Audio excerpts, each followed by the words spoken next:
નમસ્કાર દર્શક મિત્રો, બોટાદ દસ્તક ન્યૂઝમાં આપનું હાર્દિક સ્વાગત છે અને હું છું એલડી મકવાણા। આપ જોઈ રહ્યા છો બોટાદ દસ્તક ન્યૂઝ। હવે પછીના સમાચાર વિગતવાર। ગઢડામાં રામનવમીની શોભાયાત્રા માટે તૈયારીઓ શરૂ। વિશ્વ હિન્દુ પરિષદ દ્વારા કાર્યાલયનું ઉદ્ઘાટન। 70 બજરંગ દળ કાર્યકરોને અપાઈ ત્રિશુલ દીક્ષા।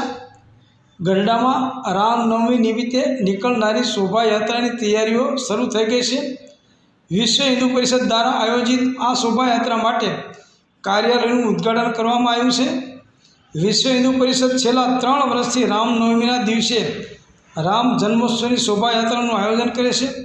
આ વર્ષે 4થી શોભાયાત્રા યોજાશે। તેની તૈયારીઓના ભાગરૂપે સંતો અને શહેરના આગેવાનોની ઉપસ્થિતિમાં કાર્યાલયનું ઉદ્ઘાટન કરવામાં આવ્યું છે। કાર્યક્રમ દરમિયાન બજરંગ દળના 70 યુવા કાર્યકરોને ત્રિશુલ દીક્ષા આપવામાં આવી। આ પ્રસંગે જિલ્લા ભાજપ મંત્રી જયરાજભાઈ પટકીર, શહેર ભાજપ પ્રમુખ વિક્રમભાઈ બોરીચા, વિશ્વ હિન્દુ પરિષદના પ્રમુખ અર્જુન રાજ્યગુરુ, મોહનભાઈ ડવ, હરેશભાઈ સોડાતર, વિપક્ષના નેતા મિતભાઈ ડાંગર, મુકેશભાઈ હિહોરિયા, ઘનશ્યામભાઈ ડવ અને મનુભાઈ ચાવડા સહિતના આગેવાનો કાર્યક્રમમાં ઉપસ્થિત રહ્યા હતા।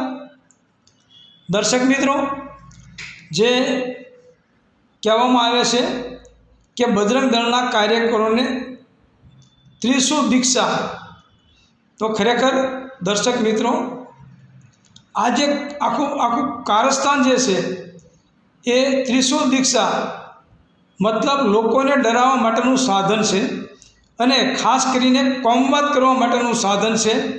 અને આ કોમવાદમાં હિન્દુ મુસલમાન જે કોમવાદ થાય છે એમાં કોઈ દિવસ કોઈ નેતાના દીકરા મરતા નથી કે કોઈ નેતા મરતા નથી। ફક્ત ને ફક્ત મરે છે તો એસસી એસટી અને ઓબીસીના લોકો અને એમના દીકરા મરે છે। કોઈ ભાજપના કે કોઈ કોંગ્રેસના કે કોઈ બજરંગ દળના કે કોઈ વિશ્વ હિન્દુ પરિષદના મોટા નેતાના દીકરા કે એના કોઈ મોટા નેતા મરતા નથી કોઈ દિવસ। ફક્ત બલીના બકરા બનાવવા માટે આ ત્રિશુલ દીક્ષા અપાય છે।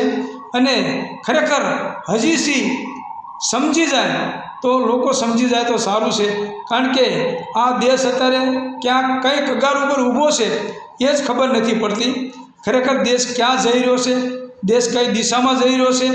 ફક્ત કોમવાદના નામે મત લઈ અને આ ત્રિશુલ દીક્ષા ફલાણું ઢીકડું કરી અને જે સંગઠનો ઊભા કરે છે એ ફક્ત ભાજપ એના ચૂંટણી જીતવા માટેના નાટક છે, બાકી બીજું કશું છે નહીં। કારણ કે તમારા અને અમારા છોકરા મરશે, ફક્ત ને ફક્ત જે મરશે તો એસસી એસટી ઓબીસીના છોકરા મરશે। તો આ બાબતે સચેત થઈ જવા બોટાદ દસ્તક ન્યૂઝ આપને અપીલ કરે છે અને બોટાદ દસ્તક ન્યૂઝ આ દેશની પડખે ઊભો રહેવા અને આ દેશને બચાવવા માટેના તમામ પ્રયત્નો કરે છે। તો કોઈએ ખોટું લગાડવું નહીં, અને ખોટું લાગે તો મને કોઈની બીક લાગતી નથી। Botad Dastak news, LD Makwana, Botad.